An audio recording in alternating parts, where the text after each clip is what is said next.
Welcome everyone! Today we are taking a look at the Winco WCB-1218 cutting board. I've had this board for about 2 weeks now, and the first thing you'll notice about it, look how thick it is. Very, very sturdy. What I love about it though, is because of that thickness, it just feels so stable. When you're working on it, it feels like it's not going anywhere. In this video, I'm going to be covering 3 parts. First, I'm going to go over the specifications of this item. Second, I'm going to do a quick demo and show you some of the things you can do with it. And third, I'm going to talk about functionality aspects. So let's begin with some measurements. The length of the board comes in at exactly 18 inches, and the width of the board comes in at 11 7/8 of an inch. The thickness of the board comes in at 1 5/8 of an inch. Now I want to show you where this cutting board really shines.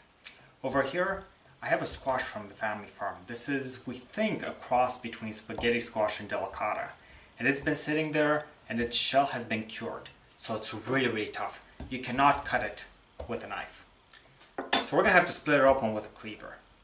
Now for a test like that, you don't want to use something thin like this. That's where you really need that heft behind a solid cutting board, like this one over here. Now we have this sitting down on a towel so it doesn't wobble around on the countertop. And if you have protective gloves for a task like this, I'd strongly recommend using them. Okay, that's one. It went through, that's good. Didn't go very deep, but it went through. Now I'm going to bring it down a second time over here. Oh, see, this is not easy, but we got it. And then a couple more strikes on the top.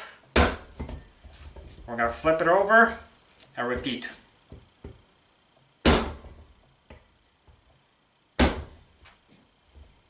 And bring it back around here. Look at that, it's just bouncing right off.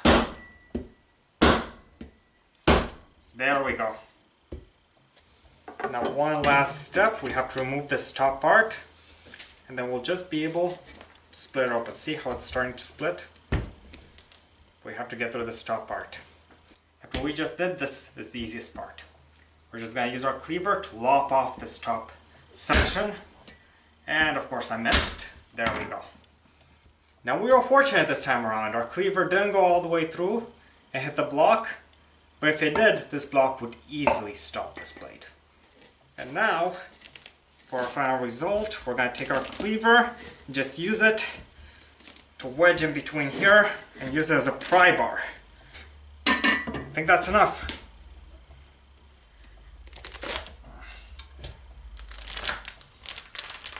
Look at that. That's all there is to it. This is what we're aiming for. Now, even though you might not be working with a rock hard squash at home, a cutting board that's nice, hefty, and durable like this one, it comes in so handy for things like if you're butchering chicken, if you're working with beef, and you're using one of these cleavers.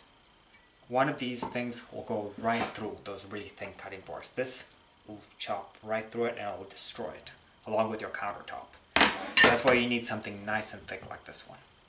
Moving on to the last part of our video, functionality. So as I mentioned at the beginning, what I love most about this board, it just feels so stable. Especially when you put a towel underneath, it doesn't budge at all, it doesn't slide, it doesn't flex, it just stays right there. Out of the box, there's no dents, scratches, chips, everything is very well finished. It does however come with a lacquer finish, this thin lacquer coating on there. So I suggest before you use the board, wipe it down, get it nice and clean, remove that lacquer either with sandpaper or with a stiff scouring pad, you can get it off. The first time you oil it, it's going to soak up a lot of oil because it's really, really thick. But over time you'll find it just becomes much easier to maintain. I also like to do a thin beeswax coating on top after I've oiled my boards. I find it gives them a little bit more water resistance, but that's not strictly necessary. To sum things up, this is a durable, well-made cutting board. I've been able to use it for pretty much any task in my kitchen. Anything from slicing vegetables to heavy-duty cleaver work, this board is perfect for it.